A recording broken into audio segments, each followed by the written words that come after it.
ndi wa mukisa nnyo okuba nti mukulu wange ate nga mumanyi mwena mumanyi nga pulezidenti w'abantu ba wansi mwami Basajja Mivule alina byayagala okubategeezaako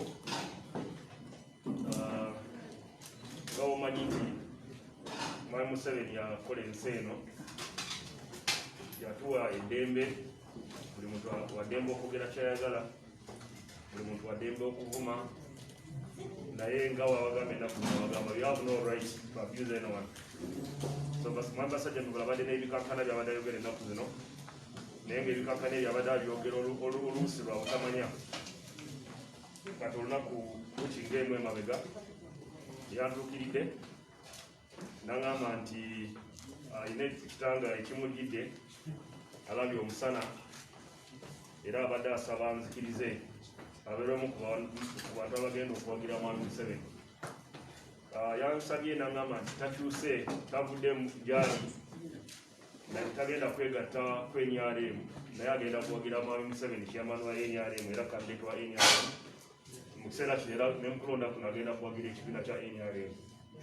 Ne mugamba by'oŋŋamba mbiwulidde ki kyoyagala okuba owange ebbalama n'aŋŋamba njagala okkirize mbulire ensi mbulire eggwanga nti ndokose. Ne mugamba tewali mutawaana ne mbuzo olina kyoyagala nayo matirio yina bw'oyagala ekyo sente oba ki n'aŋŋamba nti sirina sente zammwe ze njagala kubanza eri musajja mugagga wati bwe yaŋŋambye yagambye musajja mugagga nnyo taagala wadde siringi 10. Ne mubuuza kati oyagala kulangirira nti wegasse ku NRM n'agamba nze njagala kulangirira ng'omu ku bawagizi ba mwami Museveni kati era kekituleetedde press conference eno agenda kubeera muwagizi wa President Museveni ate ffe abawagizi tetulina structure. Ekibiina kirina structure kikulemberwa chairman mwami Museveni ne mukama wange secretary general ne ba director abalala ab'enjawulo bakulembera ekibiina ne gavumenti erina agyogerera omwogezi waayo Konokondo neffe abawagizi tetulina structure buli wamu wabeerawo abawagizi. So ffe abawagizi twekolamu omulimu gwaffe ng'abawagizi era tewali atuteekamu ssente tweteekamu ffe ng'abawagizi abamu baleeta n'agamba balamu balejagala abaana abo mbavugireyo ku mazzi. So abawagizi mu Uganda bangi buli wogenda osangayo abawagizi. So nsaba munzikirize akazindaalo nkawe mukama wange Basajja Mivule ayogereko gye muli abamuwulire ensonga lwaki atazeewo okulokoka era ajja kusayininga declaration wano olunaku lwaleero eraga nti agenda kubeera muwagizi wa mwami Museveni okuva n'olwaleero paka osanga paka kupaapu. So byebyo declaration ajja gisayininga ajja giwitnessinga era tujja kuba wakokopi mu kitwalo. Come on.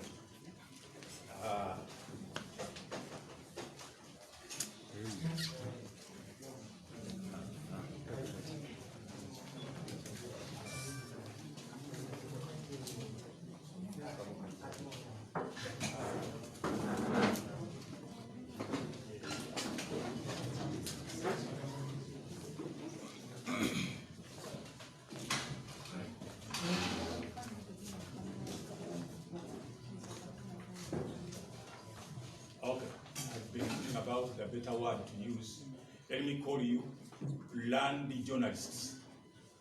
You are most welcome, each one in his or her own capacity.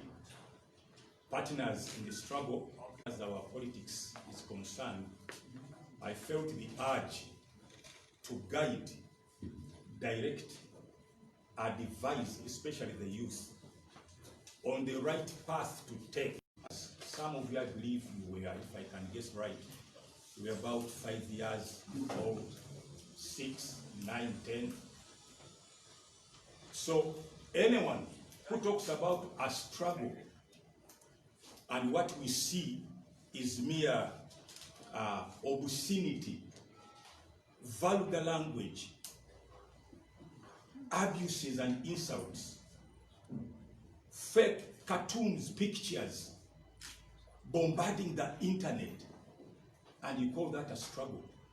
We who started this struggle without anyone recruiting us, without working under any person, any company, any party.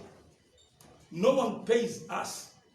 We can't keep quiet as we see our country going to the dogs. We can't be muzzled as we see an empire being prepared to be established in our country, an empire of homosexuals, drug addicts, wrong elements, criminals. We can't allow that. When they talk about the struggle that Pastor Jemifre has defected, I never at any one point in my life participated in such a struggle where you abuse people, you don't feed me, you don't have any right. Nobody has a right to insult me.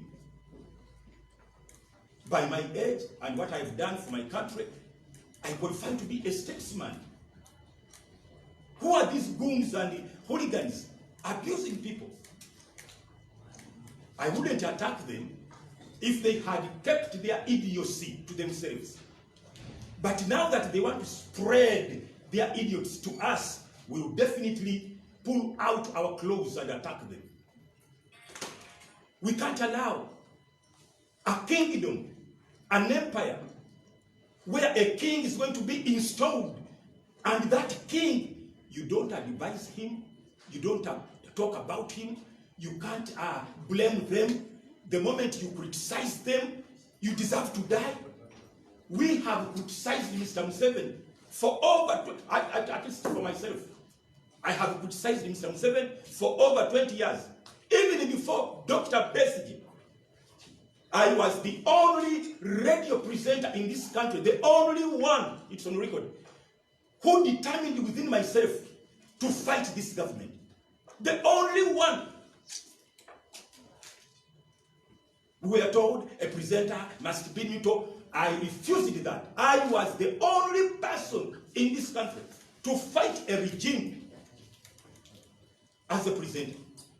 For that matter, I was just, they told me, this is the reason they gave me.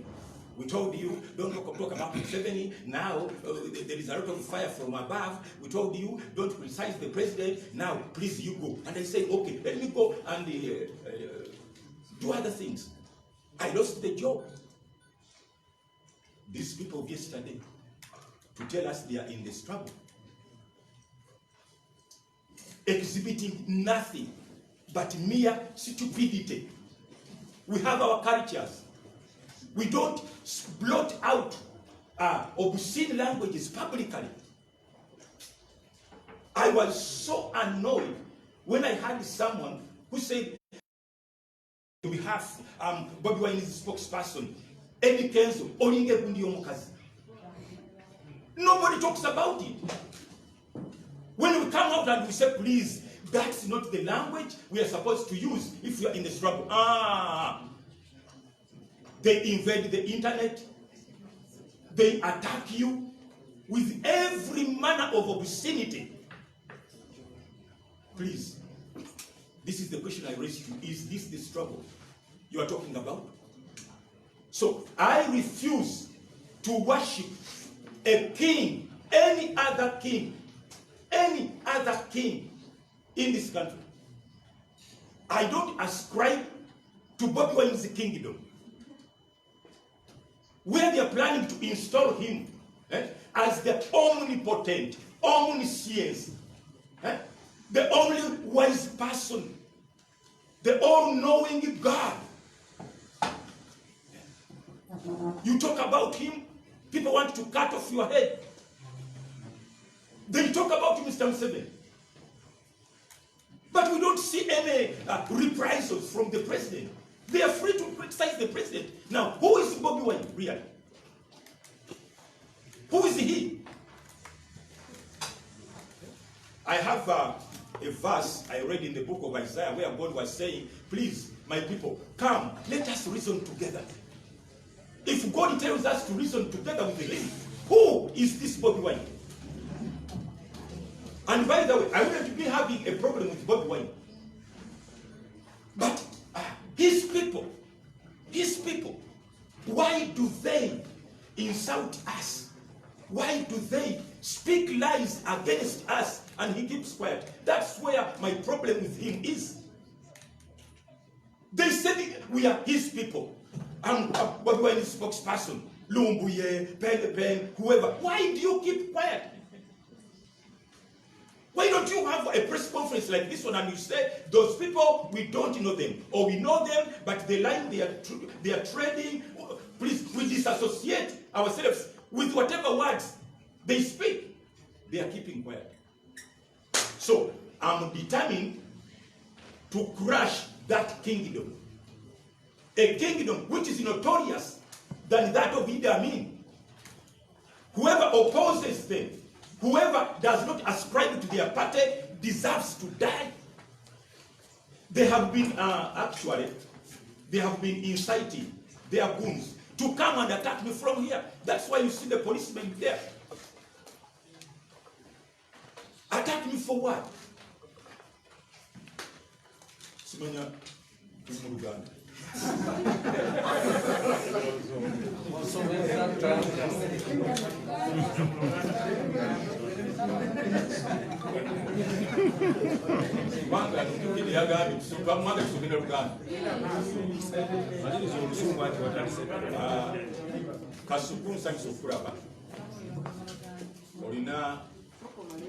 Kasukoyo mwagala nnyo y'omu ku bantu nze bendaba ababuulirira abantu namubuulira ku lumu nga afunira ekigambo ekyo ne mwagala nati omusajja oyo mwagadde tunakwata obuyinza tujja mu kibuga kaakati struggle ffe gye twatandika nagitandika nkola ku radio nendaba ebintu ebikyamu ebikolebwa gavumenti eno nentandika okukola programs ezisuula gavumenti sikyegaana nendeetanga ba Dr. Besigye Lord Mayor yatandaba kufuuka Mayor ba Honorable Ssemujju nga yatandaba kufuuka Honorable Serina Nebanda yafa nga njagala kutondawo ejje okumobilizinga abantu n'okubasensitizinga abakyawe gavumenti. Tetwavuma, tetwawemula. Nenkola program ku radio nga ndeeta bagashumba ba Dr. Bed ekintu ne kikwata omuliro. Ne tukyusa bangi abaali bawagira NRM. Nengenda mu bintu nga bwogamba nti kanve mu kwogera obwogezi kantandika okukola. Bino mugende mubinoonyerezeeko nga bwe bannamawulire. Akatale aka Kiseka weekali kubanga nze nabawanga ssente zaagulanga ebipiira. Poliisi ng'erwanagana nabo buli lunaku buli wiiki nga nze basasula.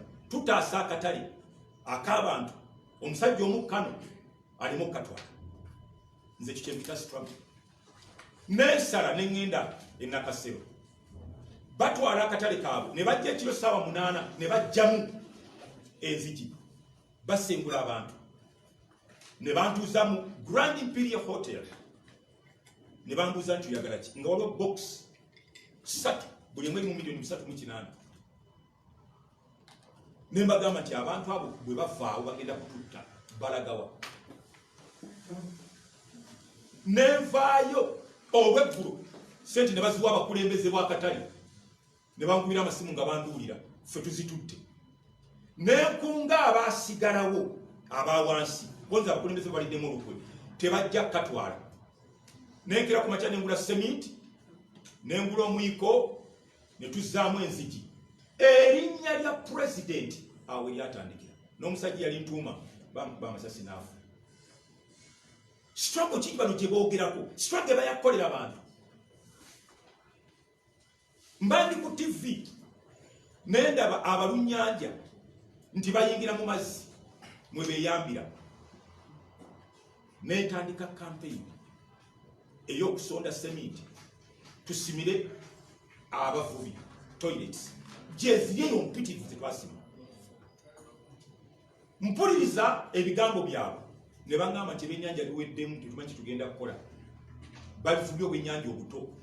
Nze mu Uganda eyatandika olutalo olw'okulwanyisa envuba embi nenkola lipooti n'engitwala ewa sipiika nenkola lipooti n'engitwala ewa Kale Kayihura ne mugamba nti abawerekera abavuba envuba embi bapoliisi bo be bayamba abavuba obwennyanja obubi ne tutandika okulwanyisa abavuba. Oyo Kale Kagundi Kaka owa Isu Kaka bagenda namusanga ku bizinga alina amaato ge ennyanja balemeredde ne mugamba nti negataako.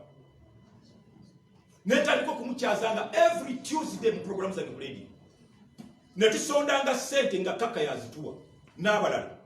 Munaffe omu n'atufaako bamutanga John Mubiru amazzi ne gamutuga. Amaati tugavuga ssaawa 5 ez'ekiro tutaasa nnyanja. Okutuusa lwe bagambye ennyanja katugiteekeko abajaasi. Factory zonna ezaali zigaddwawo zazzemu ne ziggulawo Uganda efuna ekye bayita struggle. Mbanwanirira obutale buli president n'agamba nti yo si enkola yaffe NRM obutale okubugobamu ababukoleramu abagagga bagende bagula awalala obutale babulekere bannannyini bwo. Ne bampa omudaala waggulu ku kizimbe kye bagenda okuzimba naye nga nti saagala abantu balowooze nti mbadde nkolerera mudaala. Saagala mudaala gwonna, leeta mukyalawo oba omwana tumuwe omudaala wale kutuyambako nze nedda. Ne bampa ente nengana nayo gino naye. Akatale kakiseka ne kasigala mu bantu, akenda kaseno ne kasigala mu bantu, otegera. Ennyanja kati nenga nti mbangu kye bayita struggle. Okiraba bano batulage kye bayita struggle. What sorry obujulizi testimony obujulizi bwabwe buluwa bakoze biki ne ku byalo gye babeera kiki ekiri. Nze banzala omagere obanziika kiki ekiri. What's there? People who are okukola kyokka kwe kutwala ababaka abangi mu parliament balye ssente. Michelle Obama lumu yagamba nti kwe tulagire enkulaakulana y'omuntu be bantu bameka abakwetolodde ng'okyusiza obulamu bwabwe. Njagala bannamawulire 10 ngenda bateekamu ssente mbapakire nja kubawa ne allowance mbatwale ku kyalo gy'empangaliro. Tewali atalina mbuzi nga sinze nagimuwa. Tewali atalina mbizi nga sinze nagimuwa. Balina sekoko nga zange balina embaata. Njagala abantu mupeba na muli. You can choose even your date. Choose your favorable date. Struggle gye twogerako eri practical si abakwenyufu. Mukyusiza abantu bameka babeto. Amazzi ku kyalo wena zimba okyegera nga banka tinaba kutwala amagaaga nasanga ekidomola kikula siringi 10. Amazzi nze nagasima. Abali bagatunda siringi 10 ne bajja ekiro ne basulamu obubi bw'abantu. Nengenda mu nyumba yange mwennyini erika tukomera nesima amazzi konze mujje mu state house musena amazzi sinchi 10. Abantu bagantu ni president w'abantu bakoze biki. Twagala testimony. Era mu abavubuka abandaba n'abanandaba mbakubiriza mweteeketeeko okukwata obuyinza. Naye mulagaki mulagaki ndi musanyufu olwaleero ndabya amawulire gabukedde. Katikkiro owekitiibwa Peter Mayiga ng'agamba abavubuka bagenda kutandika okubasomesa okubafuula abalimu ensa. Mumanyi ensa kyekitegeeza? Ensa is integrity. Integrity means being one with your word. Kyekitegeeza mu luzungu ffe twasomera mu America. God is one with his word. You can't separate God from his word. Otegera integrity fanako nekigambo holy. Holy in simple terms, it is actually holy is being used to God because his word and himself are one holy body. Kati agandi bagenda kusomesa abantu ensa okubeera mu ensa abalina discipline, honesty, otegera integrity. Kisanyusiza nnyo ekyo. Kati bano abantu never, even if you offer them power on a silver plate, they can't run this country. Not even for 3 months. They can't. Tebasobola kudukanya ggwanga lino. Kubanga program ki gye baleese navaayo ne mbagamba nti bannange ndi muganda munnammwe. Now this is the genesis of all this battle. Ndi muganda munnammwe ne bansiba nebulayo n'omuganda n'omu ajja nga bye nayogedde ebinvunaanibwa. Actually genda kibagamba mumwesiba ku kimu mbu yagamba abaganda banankole batudde. Si kye basooka okumbuuza nga ndi ekireka ekiguli. Basooka kundaga video where I attacked Judith Nabakoba, the Minister of what? ICT. Otegera nga mufunaana okulemesa Bobi Wine okwetayiza ku radio stations. Omusango ogumu gwe nnina nali ntaasa Bobi Wine. Nenga Nabakoba tosobola kutukuba ku nsoloboto Bobi Wine muleka ayogere. Oyo mwana wa Baba TV. Mbadde ku Baba TV ne nwanirira zaake ne nwanirira Bobi Wine. Tewali avayo kunwanirira nga abagwagwa bwabwe bampemula. Back hackings into my Facebook account. Ne bateekayo every nonsense. Waliwo omwana yanyambye mulabi wange. Yanyambye okubijjamu. Kati eyo struggle yako. Kakati bwentuuka eyo nembaga nti bannange omusajja wetaka Peter atali muganda ye yambwidde emmere nga nsuza enjala. Omunarwanda Gachumba ye yalese emmere. Lawyer yabadde mu Gisu eyasayininze bondi yange ye Kabuleta Munyoro. Nengamba mfudde bannange. Ekyo kyabanyiiza. Actually Kabuleta yali ne gundi ne Matofu Junior. Ye kabati. Bwe najja ne nkyogera bayomba bavumanze bawamulanze. Ekyo ne kiggwa. Penge n'apostinga nti nagambye Gashumba njala kukubalaga nti these are idiots. We can't rest our country into their hands. Ne bagamba munasasudde nagambye Gashumba asasula abasirikale bankwate nfune erinnya nvuganye Bobi Wine. Think about that. Bobi Wine asirise tajika. Otegere nzo okusasula abasirikale emundu zonna ze mwalabu nengera yisula kusemiti ennaku 3 safe house ekireka mbunapanga kipange ne basirika nange ne sirika. Kakati kwe nafuddeyo kubagamba ko tibannange okuwemula nga kususse Lumbu ye n'atandika laba emmotoka ennene gye bamuwadde emugulira w'ekkubo alina eva emabega. Kakati wensula abalaba nga siina mmotoka ezo abo babalabamu amagezi byali kubanga ekyalo wensula weekiri. Era bano singa be bankwata aya nga yali gavumenti yaabwe. Njagala okukozesa omukisa guno okwebaza bajjenero ba Museveni kubanga bye nayogera byali bibi. CDF General Muhoozi mwebazi natula mu maaso ge bweti. General ewe temuganti mukambu n'atundira ati nesooka nsaba essaala ey'okwenenya ingire eggulu gasiiko omusango gwonna. Natunuulira erweru nemanya ngenzi yakoma kukuntunuulira butunuulizi. Waliwo akulira CMI director Jeno Kandiho. Ebigambo bye nayogera bifaananako n'ebyakuma omuliro e Rwanda ebyali tekitta bantu. Ne bazanyira obutambi n'embuulira neneenenya. Otegera njagala kwebaza akulira criminal intelligence Brigadier General Damulira. Abasajja ne bambuuza bino wabyogedde oli in your right senses.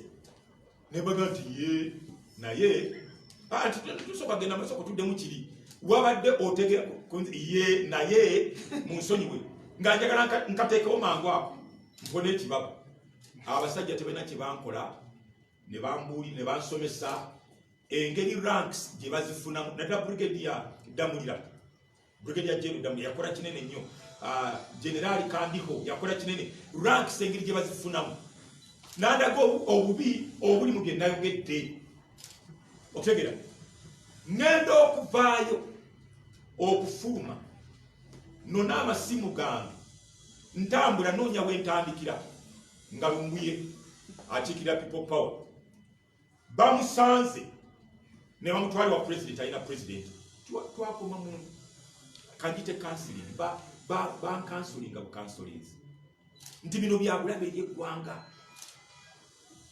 otegera era bano ono bala mu mugamba publicly ateekwa okuntwali wa president Museveni eyo emmotoka gye boogera nti fune ne pickup ate ekyenjawulo nze am a Christian.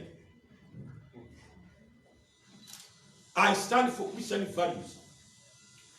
Sagala kachogera wanu kansembere wanu. Sagala mwani Museveni ompe motoka ng'okukuta bukukusi. Njagala bannamawulire bonna babeerewo oji abantu bagende beetuge. Muleke tubawe ebituufu ebyokwogera. Bana mundoza you are hearing me very well.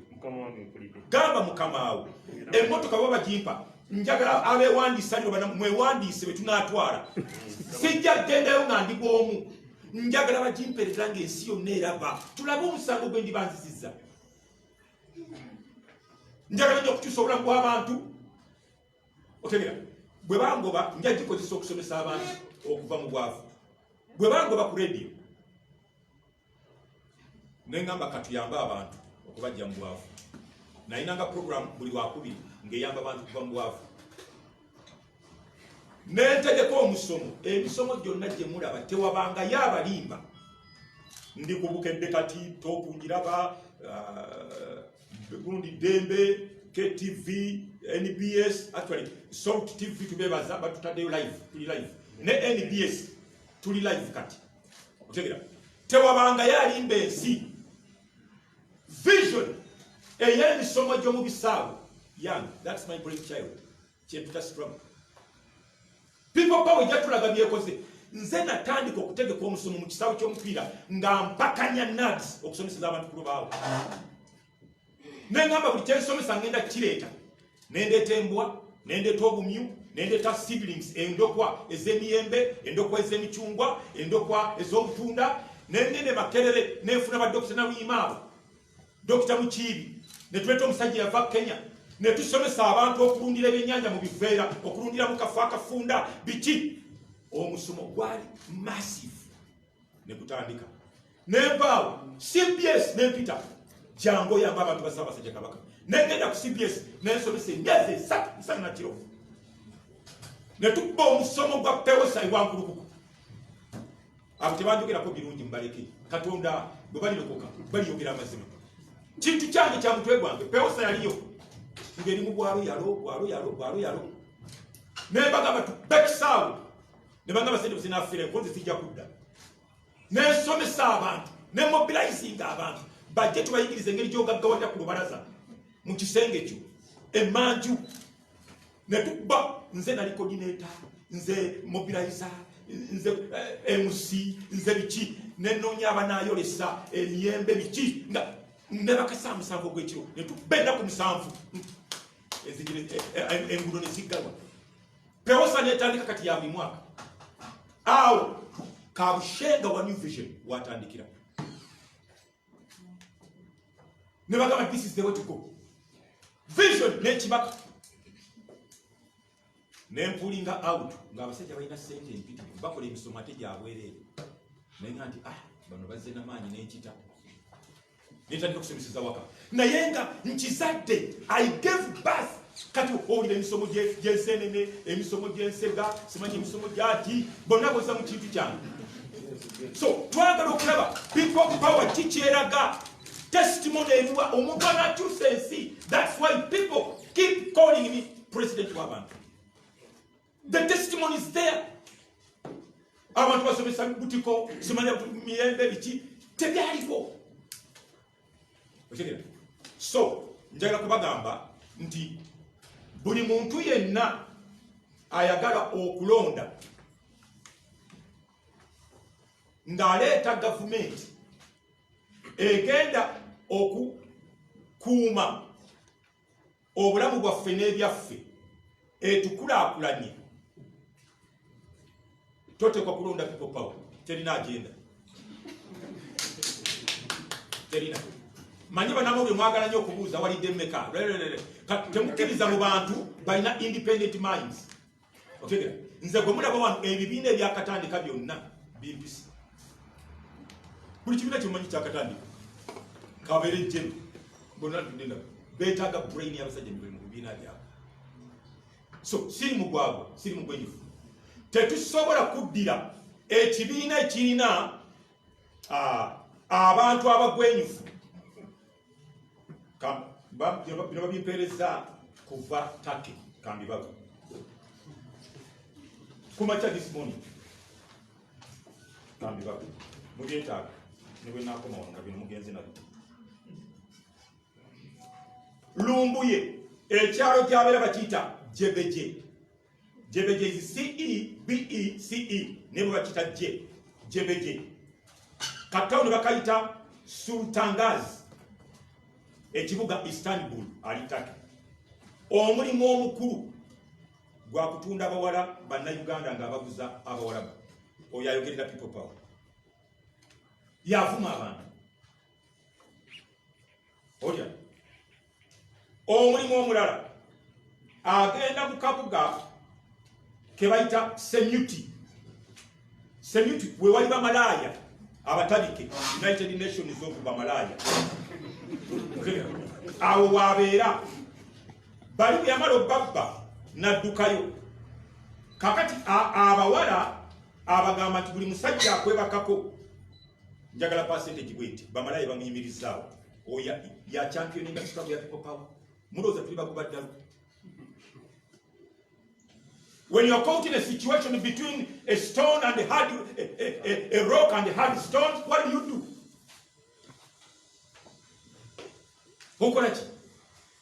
Tosobola kuddeeno. Eno bakutandeka emisango. Tebanabala kujinsi jako. By the way, mubona mule munyange mu saving. Bagamba bamujjeko n'emisango. Otegera. Esimu zange zonna zikyaliyo. Ndipotinga bangane nzirewo nga wese naku busy. Kavideo ke nakoze ndigenda kusanyawo Bwakabaka. Otegera. Ne bakesi bakombo ngamba Bwakabaka bwa Buganda. Bwakabaka bwa Buganda nakakoze ngandi gundi ngeze ku reportinga. Ekibuli emisango gikyaliyo. Emotoka sizirya zibogerako. Kati abantu ngabo pende naye baka ku mukazi nakola video namumaze oyo yawere omukazi alina abaana wano. Ne mutabagamba kuti please ekyo tekyetaaga tulina cultures zaffe ng'Abaganda. Maliriza nakano njagala kutegeeza eggwanga lyonna nti tewaba omuntu yenna njagala kufiira ku mulimu nga Baluwa akwata akalulu n'akawa abagwagwa abagwenyufu otegera abayitibwa ba people power. Tewaba omuntu n'alangirira nti ye Lucifer. Penge yalangirira nti ye Lucifer. Fa abasomi ba Bayibuli otegera mu Isaya 14:12 Lucifer afuna amalala otegera n'ayagala okukola obwakabaka obuli waggulu wa Katonda. Ne bamulwanyisa ne bamusuula wansi. Lucifer ali associated na bino bw'atuuka wansi akamufulatinga ne yefuula omusota kwe kukema kaawa. Njagala kubabulira ebintu ebi associated with the Lucifer. Mubawagira ku Facebook, mubawagira ku kamera nga batuwe mudde. Kyemulimu kikolimo kyennyini. Mbakubiriza mudduke okuva mu kikolimo. Tosobola gamba nti nze Lucifer. Ate ndi mwogezi wa Bobi Wine. Lucifer omusota. Otegera kakati bw'osoma Genesis mu ssula ey'okusatu sitole wetandikira Katonda ng'agamba nti gwe omusota nkukolimidde mu bisolo byonna bye natonda you are cast more than every beast of the field. Katonda yakolibira omusota pende yayogera people power omusota tulete wano. That's the kingdom. That's the kingdom I'm talking about. I'm going to crush it. Verse December wansi Katonda agamba nti you shall agamba omusota bruise the heel of the woman, but the son of the woman, or Kristo Yesu, will bruise your head. Omusota must be bruised kubetentebwa. Tetuyinza kkiriza abantu abalangiridde openly ndi Lucifer ne tubakkiriza okulembera eggwanga. We can't. Tujja kufiira ku mulimu nga Balubu.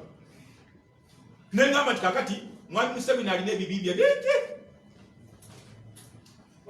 naye nsobola okukolagana ne Mwami Museveni ne mbaako ettaffaali kubanga byenkozeeko weebiri.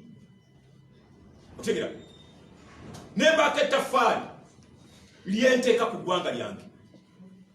Okiraba kankolagane n'ono omubi atanzise ebbanga limukolokose. Otegera nsobola okuyamba eggwanga lino. Kakati waliwo omulaba mita Eddie Mezaya baliwo n'abakiiko power njala kubalaga obugwenyufu bwabwe mwababawagira ng'agamba nakolanga ku Impact Radio ng'akola ne basajja Mivule nange Eddie Mezaya n'omusumba Bujingo. Omukyala najja mu kyaki yali positive okumusabira. Bujingo abajja okumusabira yasanga ndi ku mukazi mu kanisa. Yensonga lwaki Pastor Bujingo ataddeko live era agenda kutuwa eddoboozi lye. Talabanga nze sikola kukona Eddie Mezaya mumanyi omuvubuka gwe bayita Walusimbi akoloba ku beat ekiro ne ku Moon TV kati yeyita professor. Owokubiri mulaba omusajja w'ekiviiri akola ku UBC gyagenda Semakula. Abo benakolanga nabo temwalimu Eddie Mezaya era Pastor Bujingo mugumu yagamye katono ng'ekiko tetumumanyi nebaka ku mukazi mu kyaki. Tuva wano tulina video tugenda okukola ne Pastor Bujingo. Tamulabanga nako tamumanyi ekyo tekibanga nawo abo mubalete mu buyinza banateekako emisango emeka kasukungo boogeddeko banakusako emisango emeka era ye twamaze dde okumuwawaabira walinyira ku kisaawe Entebbe. Mezaya awedde tukwata mukwata omusango namaze dde okuteekayo. Otegere kakati mbagamba abantu bano omulimu gwe baliko balamu bano tebababulira mazima. Lumbuye by the way tewali gwe bayita people power. Let me end up with this. Tell gwe bayita people power. Abantu bonna n'abagenzeeyo baagala platform kyebavudde bagiyita platform not a party. Baagala platform kudda mu parliament kulya. Abaana batawaanya Balamu. Lumbuye asindika abantu ba Balamu bamwegayirire Mwami Museveni amutaasa. Lumbuye masiikini yennyini ettake talina nawaasula tayinza kudda mu Uganda. Kankutangazeemu katono nina message ya Lumbuye wano nga nsaba Mwami Museveni amuweeyo milioni 10 alekerawo omuvuma. Just milioni 10 namugaye Mwami Museveni agaba sente naye fe abawagira Mwami Museveni tugenda kuwa milioni 10 zoyagala naye ogenda zikozesa ki ogenda kusuulamu abawalabala. So namugambye oba ali ready okukomawo okulima ajja tumugulire ka tractor tumuweeyo n'ensigo nja kumwaziganya ku ttaka lyange.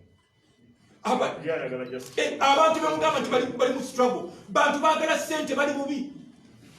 Kasukwan the rest munyambe mu kino abantu banoonya sente kiwaki bayita people power. Penge afuna sente okuba kozi ati banamwe temukkiriza bakwogera ensigo kwa mawulire. Okitegera bantu bakuziba sente bali bubi ate penge tayinza kudda. Twabadde Bunamwaya Bunamwaya mwana kutunda bijja nadduka n'agenda Esseguku. Bw'atuuka Esseguku n'ayingira mu kibiina kya Bebekulu Gagamero namba sente z'omugagga milioni 6 nga bayise Bebekulu ajayimbe n'alinya ennyonyi n'agenda. Tayinza kudda wano. lumbuye naye amala kutunda ettaka lyo bwaliko Entebbe Road nadduka kati zino 10 ayagala kusasula bali baganda byatundako ettaka amalaalo asigazeho kasigazeyawo akomewo Uganda.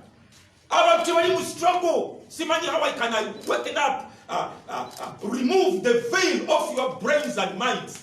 Tebali mu struggle. Kasuku abantu abagala struggle tebawemula. Tebavuma bantu. Struggle kintu kirala. Bwogende olwali bonankabirwa. Abantu bakuba amasimu aba people power. Bona bagala. Mumanyi abantu abankubira amasimu abali mu people power abagala nti totuleka mabega domunafu bali kusasire bandi kombagama ndi mukunyonyola banange sina kwata kantu konna bwe nakwata toke mujja kulira banze ndi kwata kati ate toke zino sente za mwi wa musoro Museveni bwazimpa abazimpadde nze bwe nakwata toke nja kubatuusa ate nze ndi Mugabe buli muna mawulire nja kumuwa mukikubire ko mungala iki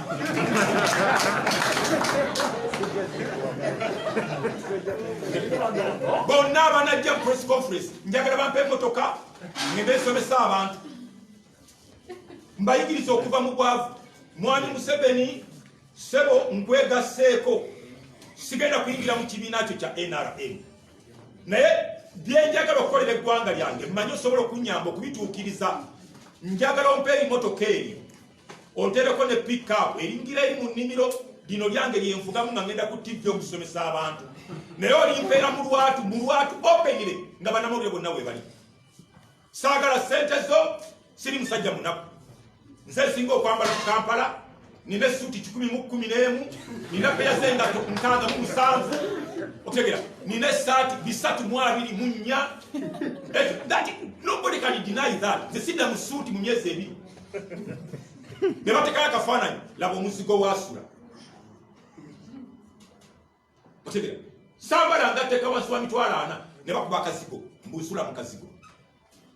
So Mwami Museveni bano bagwenyufu nnyo aba people power nsaze okukolagana naawe onyambe ntaase eggwanga nsomesa abantu bave mu bwavu. Signing ekintu ekyo kakiteeke mu bwami kasayininga ekyegase ku Mwami Museveni era genda kwagira Mwami Museveni sayininga asayininze yegase ku Mwami Museveni era agenda kwagira Mwami Museveni. Kintu kyekino tajja kuddamu kutandika kutuvumaazuma mukulu akati mumpe dakiika 2 nsobolire mumpe dakiika 2 mfundikire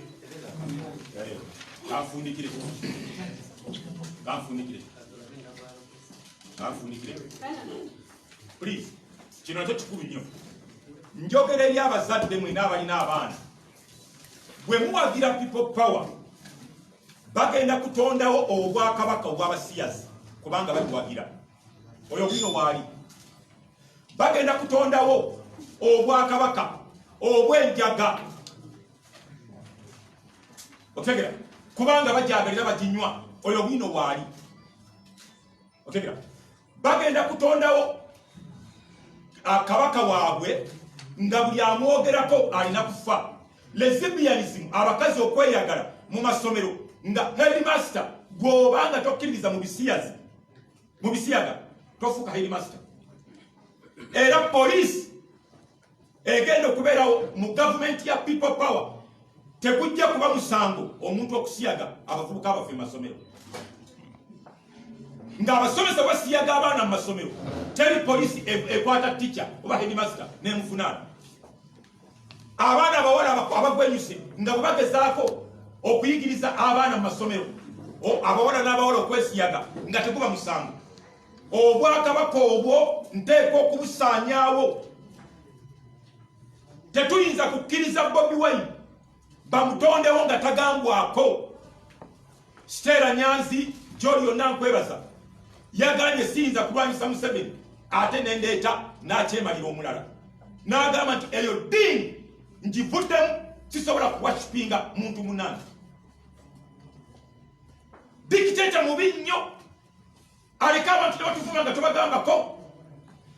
Ffe tukulwaniridde ebbanga ddene nwanyiridde Bobi Wine omusango ogundiko ogwokubiri ng'ogyeko ogw'okuvuma Banankole gwa kuvuma n'abakooba ng'antasa Bobi Wine. Kati abantu kubanvuma batya. So abazadde mumanye ebiseera by'omu maaso bye mutegekera abaana bammwe. Mmaliriza na kano. Tewali kibayita people power mu Uganda. Batuswaziza emagere gyenzaalibwa gye banziika. Chairman wa NRM gwe balonze. Vice chairman wa NRM gwe balonze. Secretary wa NRM gwe balonze. Balonze wa FDC. Babiri. Otegera. Treasurer balonze nemagere NRM yatukubye. Kampala NRM yatukubye. Masaka Lwengo Bokoma Nsimbi eyo people power 0. Obira East yonna 0. Mumanyi gwembadde mwana mwe ba people power bandaba. Mbu Arua embuga Arua City, I speak with authority. Bobi Wine yafunye 0 Arua City. Mwacha mukakubya Kasiyano wadiri. Tututarua Arua yo na wafu yafunye 0. Kati Arua yonna as a region people power yafunye 0. Kati Gwadda Masaka wakoma tandikire bya Ntone genda mu banankole mu banyoro mu batoro etoro 0 toro abatoro bonna bamuganya abanyoro oba yafunye 10 musebe nakuba 9 Yibanda Buweju Rusheru Kiruhura Bushenyi Mbarara Kabale eyo teyogera 10 musatu buna teri people power mu gwanga kamalizela kanu tewali kyebayita people power muleme kulimba abantu mu Uganda tekirimu twaswadde oluswa sigenda kuda lukisa na mukamwaka twaswadde oluswala lwotulabanga people power teri weri tuzayimeze meka kugenda mu elections esatu how can they reverse that bagenda kitusawa kya bali ku Facebook ne mulimba abantu bananyi basenye kubagenda mutta musenye kubagenda mu Malawi na abantu bonna bamuchayi bali ludawa kubyalo bantu wangudde Kampala Museveni n'atuba Luweero yatubye nakasongera people power 0 nakaseke people power 0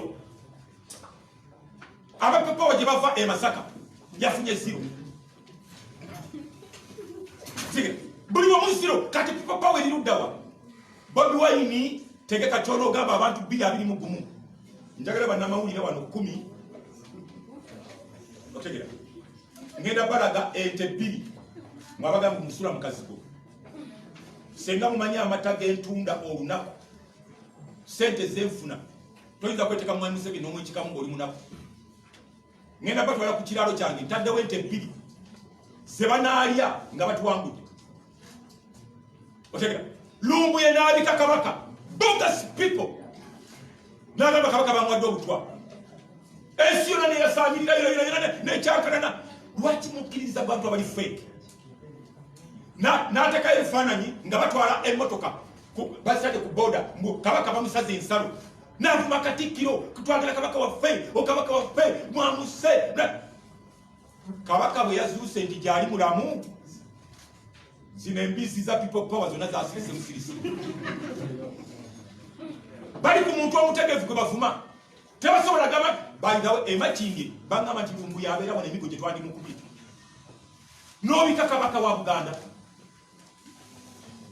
kale bebaziza abalina ebibuuzo kasita message mugitegedde abazadde mwegendereze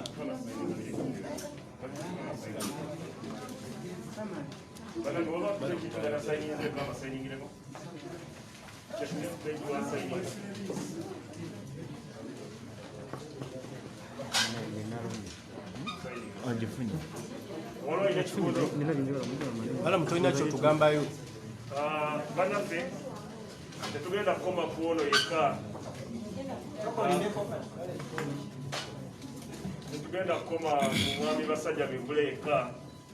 Enteekateeka yaffe egenda mu maaso ng'abawagizi ba Pulezidenti Museveni. Singa mwami Museveni okulaba nti tulokola abantu abalala bangi. Mu wiiki ejja oba mu wiiki eno ng'etinaatera okuggwako tujja kuleetayo omulala omunene. Ate n'abaliyo bangi balyadde abakozi ba Museveni ekyo mukikubira abantu teri kyebayita people power abaliyo list nagirabye ne basayininga nga bazibawo balyadda ate bali kunza tanalya zindeetere nzeetaaga nzeetaaga bayinza kunvumira bwere mwami lumbuye gyoli bonna ebiwansabye okukolako ngenda kubikolako era ndimukuteesaganya n'abawagizi ba Museveni abalala tusondere sente ezo zituwe otuuse emundu ogyolekeza eri ababadde bakusasula. mumanyi lumbuye bwe yagambye nti Balamu mwakola nsobi okutwala fulufiga tamanyi kuyo okuvuma ayagala sente avume nze nsobola Bobi Wine yeewulira Bobi Wine okumuvuma nga bamuwadde sente ayagala kuvuma Bobi Wine muzimbe mulageko Bobi Wine Balamu bako kyotugamba tuwunzike mpozi nga mwina kyemwagala okubategeeza kuba pulezidenti wamala okwogera tewabeera waayogera mulala naye mwetegeke okucelebratinga okuwangula akalulu ka NRM nze ng'omu ku bawagizi wa NRM tujja kuwangulira mu bitundu 7,500 era mwetegeke okwagiriza mu wiiki ejja omuwagizi wa kofaabo omulala lukulwe ajja kuba yeeyambula engoye ze ng'azisuula babbali tajja kubeera nga nasajja bigule. So tubasaba bannange muwagire gavumenti eri mu buyinza gye mwagala ebasange nga muli balamu.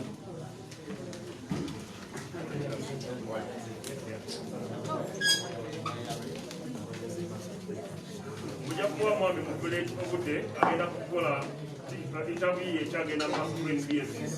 So tubasaba ababaze interview mudde wabbali ye mwami mugule agenda sigala wa interview ekyagenda maaso ku NBS.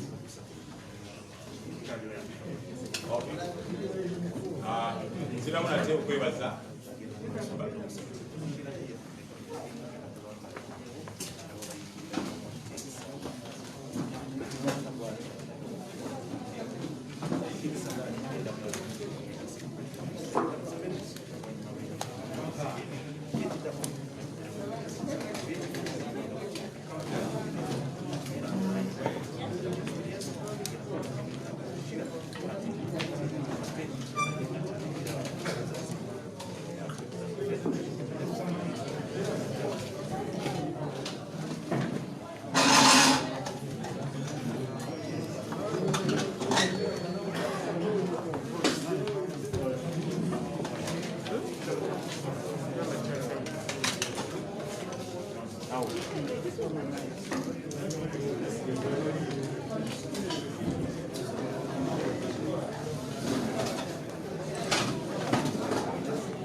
Ronnie, can I look statement?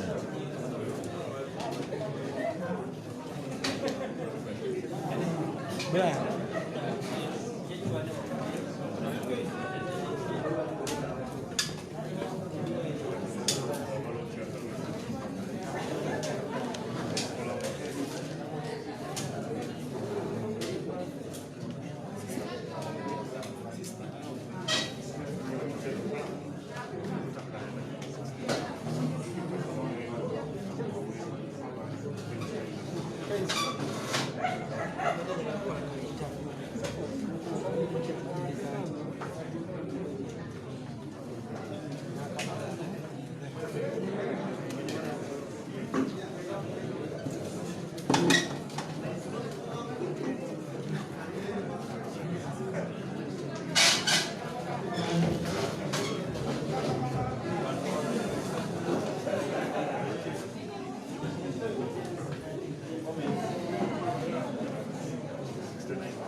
Amen.